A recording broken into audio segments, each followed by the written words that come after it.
croient en lui ne périssent point, mais qu'il ait la vie éternelle. Merci pour cet amour manifesté. Et Seigneur, toi qui nous as aimés, tu nous as donné des directives, tu nous as laissé des consignes, afin que nous comprenions que nous sommes en adversité avec ce monde et que nous devons notre salut au nom de Jésus-Christ et de la sainte parole que tu nous as laissée. Béni sois-tu pour la compréhension de cette parole. Merci Seigneur. C'est au nom de Jésus-Christ que nous avons prié et nous disons Amen. Gloire à Dieu. Et ce soir, nous sommes là pour un message pour toi et nous voudrions que les uns et les autres puissent comprendre qu'il y a un règne dans ce monde. Et donc la question que nous voulons poser ce soir, c'est qui règne dans ta vie? Qui règne sur toi? Et pour ce faire, nous allons lire un passage extraordinaire dans la Bible, dans le livre de Romains chapitre 5, le verset 17. Si par l'offense d'un seul, la mort a régné par lui seul, à plus forte raison, ceux qui reçoivent l'abondance de la grâce et du don de la justice régneront-ils dans la vie par Jésus-Christ, lui seul. Chers frères et sœurs, la Bible nous donne une information capitale. Et que ce soit dans un message pour toi, nous aurons souhaité que ce message soit compris. De quoi s'agit-il? La Bible dit que si par l'offense d'un seul, et nous savons bien que quand la Bible parle de l'offense d'un seul, la Bible parle du premier homme, Adam, qui a été le premier à offenser Dieu en ce qui concerne la race humaine, dont il est le père. Et par l'offense d'Adam, la Bible dit que la mort a régné par lui seul. Et comment Adam a-t-il offensé Dieu? Adam a offensé Dieu par l'influence du diable, qui savait que en amenant Adam à pécher contre Dieu, Adam allait devenir la proie du diable. C'est-à-dire que le diable va régner maintenant sur Adam, au lieu que Dieu puisse régner sur Adam, avant que Adam ne pêche. C'est Dieu qui était le patron de Adam. Chaque soir, chaque fois, Dieu venait donc dans le jardin pour voir si Adam et Ève avaient fait exactement ce qu'il lui avait demandé de faire. Donc le patron étant Dieu, il régnait sur Adam, il régnait sur Ève, il régnait sur le jardin d'Éden. Jusqu'à ce que va s'introduire dans ce jardin le diable. Et le diable va faire appel à l'intelligence de la femme en lui disant, Dieu a-t-il réellement dit? Alors le diable va commencer à mener la femme dans un raisonnement. Dieu a-t-il réellement dit que vous ne devez pas manger de l'arbre, du fruit, de la vie, du bien et du mal plutôt? Et la femme va répondre, Dieu a dit que nous ne devons pas en manger de peur que nous ne mourions. Et le diable a dit non, c'est faux. Mais Dieu sait que quand vous allez manger, vos yeux vont s'ouvrir, vous serez comme Dieu, vous connaîtrez le bien et le mal. Le diable a fait appel à l'intelligence de l'être humain. Vous savez que le livre de 1 Thessaloniciens chapitre 5, verset 23 nous dit ici que le Dieu de paix vous sanctifie lui-même tout entier et que tout votre être, l'esprit, l'âme et le corps soient conservés irréprochables lors de l'avènement de notre Seigneur Jésus-Christ. Donc l'homme est esprit, âme et corps. Et donc, Dieu fonctionnait avec l'homme dans son esprit. Il lui avait laissé des consignes. Ça veut dire que Dieu est esprit. Ça veut dire que Dieu est esprit. Et il faut que ceux qui adorent le Père l'adorent en esprit et en vérité. Donc, Dieu travaille dans le domaine de l'esprit avec l'homme. Et l'âme, où est basé son raisonnement, a été influencé ici par le diable. Et le diable a commencé à mener l'homme à raisonner, à réfléchir de la mauvaise manière, dans le sens que le diable lui-même voulait. Puisque le diable voulait régner sur la vie de l'homme. Il sait que quand l'homme allait enfreindre à la voix de Dieu, cet homme allait être rejeté par Dieu. Et lui, maintenant, c'est lui qui allait régner désormais sur l'homme. Donc, le diable a pris possession de l'homme et le diable a commencé à régner dans la vie de l'homme. Comment le diable règne-t-il dans la vie des hommes? Par tout ce que nous pouvons voir aujourd'hui. Parce que avant que l'homme n'ait péché, il n'y avait pas de problème. Adam n'avait jamais mentionné de problème lorsque Dieu lui rend visite. Mais cette fois-ci, lorsque Dieu est rentré dans le jardin d'Éden, il n'a pas vu Adam. Il dit, Adam, où es-tu? Adam va dire, j'ai entendu ta voix, j'ai eu peur, donc je me suis caché. Donc la peur a commencé à entrer maintenant dans la vie de l'homme. Il dit, je suis nu. Alors Adam va découvrir d'autres faiblesses. Le diable règne par la mort. Le diable règne par les difficultés. Le diable règne par la maladie. Le diable règne par la misère. Le diable règne par la souffrance. La Bible dit que si par l'offense d'un seul, la mort a régné, le stade final des souffrances, de la misère et de tout ce désordre, c'est la mort. Donc, on va nous citer ici le stade final du règne du diable. Il dit, si par l'offense d'un seul, la mort a régné par lui seul. On dit la mort a régné. Maintenant, la Bible va nous donner une autre version qui existe. Il dit, à plus forte raison, ceux qui reçoivent l'abondance de la grâce. On dit ici, on peut accepter, on peut comprendre, on peut constater qu'après qu'une seule personne est régnée, est offensée, est péché, il y a eu toutes ces difficultés que nous pouvons voir avec nos yeux, que nous pouvons constater, que nous pouvons vivre en tant qu'être humain. On dit ces choses sont arrivées à cause de l'acte d'une seule personne. Alors, la Bible nous invite à comprendre. Si, a fortiori, si en opposition, si au contraire, une autre personne vient poser un autre acte de portée universelle, Dieu veut ici, par la parole de Dieu, nous faire comprendre que les effets aussi peuvent nous atteindre. Les effets de cet acte.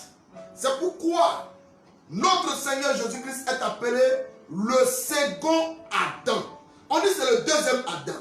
Il y a eu le règne les conséquences de l'acte du premier Adam.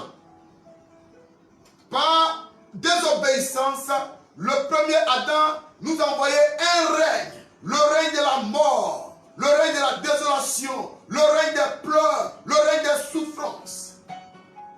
Dieu va introduire le second Adam. Et ce second Adam va maintenant poser lui un autre acte.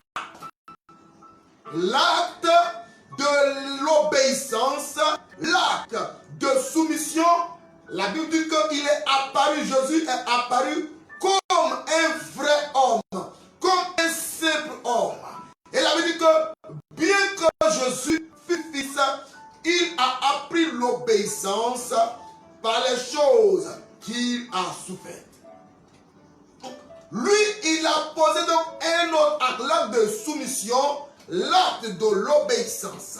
Et on a dit, à plus forte raison, ceux qui reçoivent l'abondance de ce tas qu'il a posé, lui étant Dieu et s'étant dépouillé de sa divinité, il a laissé le côté Dieu et il est venu mettre son trône en jeu. C'est-à-dire qu'il pouvait échouer, mais par amour pour l'homme que Dieu a fait et qu'il ne voulait pas laisser périr. Et il a mis en place un autre plan qu'on appelle généralement le plan du salut. Donc, Jésus va venir en tant qu'homme, va venir accomplir les œuvres de Dieu par l'obéissance. Et la Bible dit qu'il a été obéissant jusqu'à la mort et jusqu'à la mort de la croix. Donc, après avoir accompli cet acte, il nous fait bénéficier du fruit de son acte de sacrifice qu'il appelle la grâce. Il va, on dit, donc, il reçoit l'abondance de la grâce et du don de la justice. Donc, Dieu, Jésus-Christ va nous faire don. Il va nous donner sa justice pour que nous, là, nous les êtres humains, nous ne venions plus devant Dieu avec notre propre justice, mais que nous puissions venir devant Dieu avec la justice de Christ. Cette justice, Christ nous a fait don de ça. Pour que nous ne soyons plus condamnables. Et quel est l'objectif? C'est pour que nous puissions vivre un autre règne. Le règne de Christ. Et la Bible dit, régneront-ils dans la vie par Jésus-Christ, lui seul. Il dit Jésus-Christ, lui seul. Et le diable, qui voit que son plan est en train de mise à l'eau, il va venir par d'autres procédés vouloir continuer à maintenir les hommes sous son règne. Et il va continuer à les dérouter de la voie du don que Dieu nous fait. Il dit, il nous fait don de la justice. C'est-à-dire que ceux que Dieu a connus d'avance, il les a prédestinés à être semblables à l'image de son fils, afin que son fils fût le premier-né entre plusieurs frères. Et dans la même continuité de Romains 8 va dire, qui condamnera les élus de Dieu? Christ est mort, bien plus il est ressuscité et il est assis à la droite de Dieu le Père. Il nous a justifiés. Et il va jusqu'à dire que nous sommes saints et justes. Non pas à cause de notre justice, mais à cause de la justice de Christ. Et le diable va continuer de dire aux hommes qui ont accepté normalement dans le principe la justice de Christ. Puisque Christ a pris notre place, l'homme devrait maintenant plutôt dire, je suis justifié, je suis juste. Mais le diable continue de dire aux hommes, tu n'es pas juste, tu es un pécheur. Si quelqu'un est un pécheur, c'est parce qu'il a pour père un pécheur. Mais maintenant, nous sommes nés de nouveau pour avoir un autre Père. Le Saint-Esprit est notre Père. C'est pourquoi le Saint-Enfant qui va naître sera appelé Fils de Dieu. Et nous qui avons accepté Christ, nous sommes nés de nouveau par le Saint-Esprit pour que nous soyons appelés des enfants de Dieu. Et sur cette base, la Bible dit que nous sommes justifiés. Nous sommes sanctifiés. Nous avons reçu le don de la justice. Et à partir de ce don de la justice, nous pouvons régner de nouveau. Régner sur quoi? Régner sur ce que le diable avait envoyé précédemment sur la terre. N'oubliez pas, ou pour simple rappel, que lorsque Dieu a créé l'homme, il dit, faisons l'homme à notre image et selon notre ressemblance, et qu'il domine. Au moment où Dieu dit qu'il faut que l'homme domine, le diable était déjà dans l'arène. Le diable avait déjà désobéi, le diable était en rébellion contre Dieu. Donc lorsque Dieu dit qu'il domine, c'est pour venir dominer sur le règne du diable.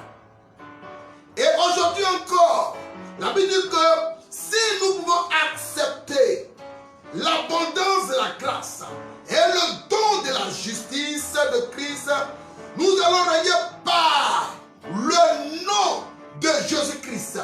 Le nom qui est au-dessus de tous les noms. Il dit avec ça seulement, nous pouvons régner sur le monde du diable. C'est-à-dire toutes les activités diaboliques et sataniques. Qui règne? Est-ce que le diable va continuer de régner dans ta vie? Est-ce que tu vas continuer d'accepter, de raisonner dans ton âme? Le diable veut que tu raisonnes et que tu puisses raisonner en disant, Dieu peut-il avoir un enfant? Certains vont jusqu'à dire, est-ce que Dieu, on peut rentrer en contact avec Dieu? Dieu est inaccessible. Trouvons d'autres procédés pour pouvoir parler à Dieu. On dit non, il faut passer par la maman. On dit il faut passer par le bois. On dit il faut passer par ceci. Alors que celui qui a fait l'univers, il dit il y a un seul médiateur entre Dieu et les hommes. Jésus-Christ homme. Et c'est écrit dans les Écritures qui nous a laissé le testament. Mais le diable dit non, vous n'avez pas besoin de faire toutes ces choses. Le diable nous établit dans un raisonnement humain. Or qu'en raisonnant comme des humains, avec une intelligence humaine, la Bible dit que c'est l'homme animal. Dans le livre de Corinthiens, il dit l'homme animal ne peut pas comprendre les choses de Dieu. L'homme qui réfléchit selon la chair ne peut pas comprendre les choses de l'esprit. Parce que c'est spirituellement qu'on juge des choses spirituelles. Et Jésus dit, la parole de Dieu dit que lorsque nous sommes devenus des enfants de Dieu, nous avons reçu le don de la justice. Pour que ce soit ce que tu vas afficher. Est-ce que vous êtes juste? Voici le don que Dieu m'a fait, il m'a justifié. On dit ceux qui la connaissent d'avance, il les a justifiés. Chers frères et sœurs, un message pour toi ce soir, c'est de te faire comprendre que tu as été justifié et que tu n'es plus obligé de laisser le diable régner sur ta vie et dans ta vie. Mais si tu peux faire prévaloir la grâce que Dieu t'a faite et le don de la justice, tu vas maintenant régner par Jésus-Christ. œuvres du monde des ténèbres, en élevant la voix et disant, au nom tout-puissant de Jésus-Christ, esprit démoniaque, ou maladie, ou sorcellerie, ou misère, ou pauvreté, je te l'ordonne. Sors de ma vie, frère, sœur, vous tous qui m'écoutez, vous allez voir la puissance et l'autorité de Christ se manifester. La Bible dit un règne, un roi, il donne des ordres. Un prince, il donne des ordres. Et le centenier va dire, moi qui suis un simple centenier, j'ai des soldats sous mon ordre. Quand je donne des ordres, ces soldats obéissent. Toi qui es Dieu, donne, dis seulement un mot, donne des ordres. Ordonne que la maladie quitte mon serviteur. Jésus dit, je n'ai jamais vu une aussi grande foi. Chers frères et sœurs, Dieu nous appelle à cette façon d'accepter la parole de Dieu, qui rejette complètement notre réflexion, notre intelligence. Parce que comme la Bible dit, il dit, mes pensées sont au-dessus de vos pensées comme les cieux sont élevés au-dessus de la terre. Les choses de l'esprit se comprennent par le Saint-Esprit qui nous a été donné à nous qui avons reçu Jésus-Christ afin de comprendre ces choses. Et le Seigneur va dire encore, le monde avec sa sagesse n'a pas connu Dieu dans la sagesse de Dieu. C'est pourquoi ils ont crucifié Christ. Ceux qui ont crucifié Christ, ils avaient la Torah, ils avaient l'Ancien Testament, mais ne comprenant pas les Écritures, parce que n'ayant pas le Saint-Esprit, ils ont crucifié leur salut. Celui qui avait été envoyé pour sauver les Hébreux. Frères et sœurs, ce soir, un message pour toi est pour t'interpeller et te faire comprendre que ce n'est pas une affaire de est-ce que tu as donné ta dîme? Est-ce que tu as donné de l'argent? Dieu dit que vous avez reçu gratuitement. Donnez gratuitement. Et qu'est-ce qu'on a reçu gratuitement? Le nom de Jésus-Christ. Et c'est par ce nom que les choses sont faites. Ne vous culpabilisez pas ou ne vous culpabilisez plus. Vous êtes simplement amenés à vous repentir. Nous sommes amenés à nous repentir. Seigneur, pardonne-moi. Et si nous le faisons, Dieu va nous pardonner. La Bible dit que le sang de son Fils Jésus-Christ nous purifie de toute iniquité. Chers frères et sœurs, c'est avec un cri de cœur que je voudrais interpeller les uns et les autres, afin que le règne de Satan s'arrête et que commence le règne de Dieu par vous sur cette terre. Vous avez en tant que prince, vous avez en tant qu'autorité à donner des ordres. Celui qui règne donne des ordres. Il ne subit pas en disant, si Dieu le veut, c'est à vous que a été donné de connaître le mystère du royaume de Dieu. Et dit, quand vous priez, dites que ton règne vienne sur la terre comme elle est dans les cieux. Que le règne de Dieu soit sur la terre par ta vie. Pour que tu donnes ordre au diable, à ses suppôts, à ses envoyés, de dégager là où toi tu es, parce que tu règnes par Jésus-Christ, ton Seigneur et ton Sauveur. Si seulement tu peux comprendre ces choses, tu devrais pouvoir te lever et commencer à parler comme celui qui a autorité. On dit, cet homme ne parle pas comme les autres, mais il parle comme ayant autorité. On dit, il n'enseigne pas comme les scribes, mais il parle comme ayant autorité. Frères et sœurs, parle comme ayant autorité. Agis hommes ayant autorité, sort des enfantillages. À force de vous faire appeler enfant, vous continuez d'avoir des réactions d'enfants. Nous sommes tous appelés pour que le règne de Dieu s'exprime en nous. Que le Seigneur vous bénisse, que le Seigneur vous fortifie et que la paix du Seigneur soit sur vous et sur votre maison au nom de Jésus-Christ. Amen.